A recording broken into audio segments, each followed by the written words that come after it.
Hi friends, ലിനീസ് food കോർണറിലേക്ക് എല്ലാവർക്കും സ്വാഗതം.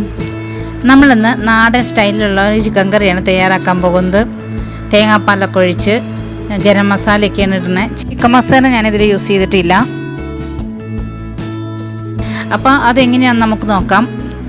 അതിനു മുന്നേ എൻ്റെ ചാനൽ ഇതുവരെ സബ്സ്ക്രൈബ് ചെയ്യാത്തവരൊന്ന് സബ്സ്ക്രൈബ് ചെയ്യുക. തൊട്ടടുത്ത ബെല്ലൈക്കനും കൂടി ഒന്ന് പ്രസ് ചെയ്യുക. പിന്നെ ഞാൻ എല്ലാ ദിവസവും രാവിലെ 6 മണിക്ക് വീഡിയോസ് അപ്ലോഡ് ചെയ്യുന്നുണ്ട്. അതിന് നോട്ടിഫിക്കേഷൻസ് നിങ്ങൾക്ക് കിട്ടുന്നതിന് വേണ്ടി ഓൾ എന്ന ഓപ്ഷനും കൂടി ഒന്ന് പ്രസ് ചെയ്തേക്കണേ.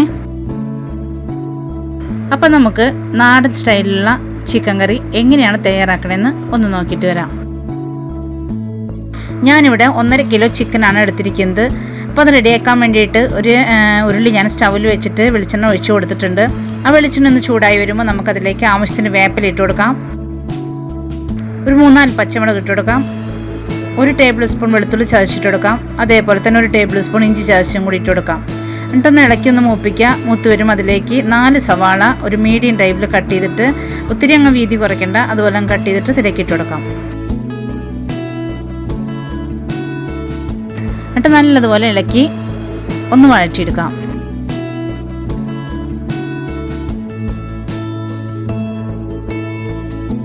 പെട്ടെന്ന് വഴഞ്ഞ് കിട്ടാൻ വേണ്ടിയിട്ട് ഒരല്പം ഉപ്പ് നമുക്കിതിലേക്ക് ചേർത്ത് കൊടുക്കാം.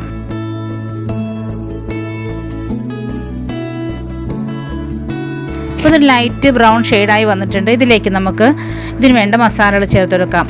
1 സ്പൂൺ മഞ്ഞൾപ്പൊടി ചേർത്ത് കൊടുക്കാം. 3 സ്പൂൺ മല്ലിപ്പൊടി ചേർത്ത് കൊടുക്കാം. 1 സ്പൂൺ മുളക് പൊടി ചേർത്ത് കൊടുക്കാം. പിന്നെ 1 സ്പൂൺ കുരുമുളക് പൊടി ചേർത്തെടുക്കാം. കൂടെ നമുക്ക് 1 സ്പൂൺ ഗരം മസാല കൂടി ചേർത്തെടുക്കാം.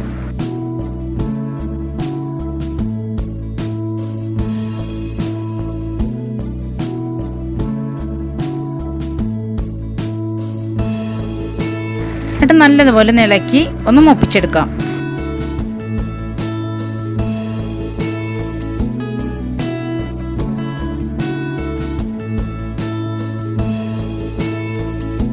അത് നല്ലതുപോലെ ഒന്ന് മൂത്ത് വരുമ്പോൾ അതിലേക്ക് നമുക്ക് ഒരു വലിയ തക്കാളി കട്ട് ചെയ്തിട്ട് കൊടുക്കാം.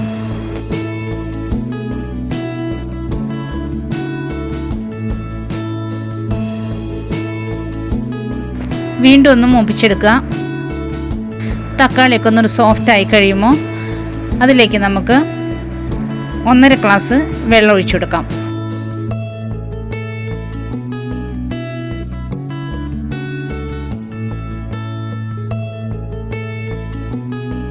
ഇത് നമ്മൾ നല്ല ചാറോട് കൂടിയ ചിക്കൻ കറിയാണ് തയ്യാറാക്കുന്നത്. അതുകൊണ്ടാണ് നമ്മളിപ്പോൾ വെള്ളം ചേർത്തിരിക്കുന്നത്. അതല്ലെങ്കിൽ ഞാൻ ചിക്കൻ കറി വയ്ക്കുമ്പോൾ വെള്ളം ചേർക്കാറില്ല. ഇതിലേക്ക് നമുക്ക് ആവശ്യത്തിന് ഉപ്പ് ചേർത്ത് കൊടുക്കാം. ഉപ്പ് നോക്കിയിട്ടിടണം. ആദ്യം നമ്മൾ സവാള വഴറ്റണ സമയത്ത് കുറച്ച് ഉപ്പിട്ടിട്ടുള്ളതാണ്. ഇതൊന്ന് തിളച്ച് വന്നു കഴിയുമ്പോൾ, എല്ലായിടത്തും തിളത്തി കഴിയുമ്പോൾ നമുക്കിതിലേക്ക്, ഞാനിവിടെ 1.5 കിലോ ചിക്കനാണ് എടുത്തിരിക്കുന്നത്. ചെറിയ പീസാക്കിയാണ് കട്ട് ചെയ്ത് വെച്ചിരിക്കുന്നത്. അത് നല്ലതുപോലെ കഴുകിയൊക്കെ വെച്ചിട്ടുണ്ട്. അത് നമുക്ക് ഇതിലേക്ക് ചേർത്ത് കൊടുക്കാം. അതിന് മുന്നേ നമുക്ക് 1 സ്പൂൺ വിനാഗിരി കൂടി ഇതിലേക്ക് ഒഴിച്ചെടുക്കാം.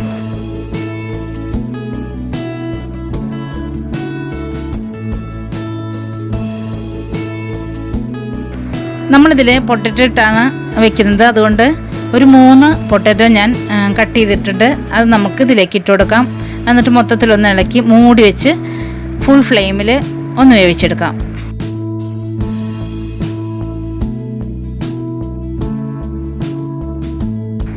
ഇപ്പോൾ ഒരു 5 മിനിറ്റോളം കഴിഞ്ഞിട്ടുണ്ട്. എല്ലായിടത്തും തന്നെ നല്ലതുപോലെ എത്തിയിട്ടുണ്ട്. ഇനി നമുക്കിത് തുറന്ന് വെച്ച് വേവിച്ചെടുക്കാം.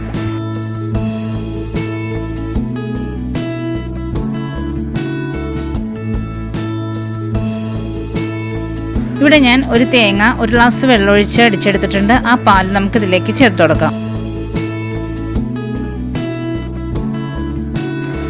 എല്ലായിടത്തും എത്തിക്കഴിയുമ്പോൾ നമുക്ക് സ്റ്റൗ ഓഫ് ചെയ്യാം.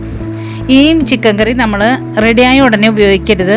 ഒരു 10 മിനിറ്റ് വെയിറ്റ് ചെയ്തതിന് ശേഷം നമ്മൾ ഉപയോഗിക്കുക. അപ്പോൾ അതങ്ങ് മൊത്തത്തിൽ നല്ല കുറുകി, നല്ല ശരിക്കും ആ പാലിൻ്റേതായ ആ ഒരു എഫക്റ്റ് അപ്പോഴാണ് കിട്ടുന്നത്. 10 മിനിറ്റ് കഴിഞ്ഞിട്ട് മാത്രം നമ്മൾ ഈ കറി ഉപയോഗിക്കുക. അപ്പോൾ എൻ്റെ ഇന്നത്തെ വീഡിയോ നിങ്ങൾക്ക് ഇഷ്ടപ്പെട്ടെന്ന് വിശ്വസിക്കുന്നു. ഇഷ്ടപ്പെട്ടാൽ ലൈക്ക് ചെയ്യാനും ഷെയർ ചെയ്യാനും മറക്കരുത്. പിന്നെ കമൻറ്റ് ചെയ്യാം.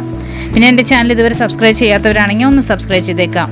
അപ്പോൾ നാളെ നമുക്കിതുപോലെ വ്യത്യസ്തമായ മറ്റൊരു വീഡിയോയുമായി വീണ്ടും വരാം. Thank you.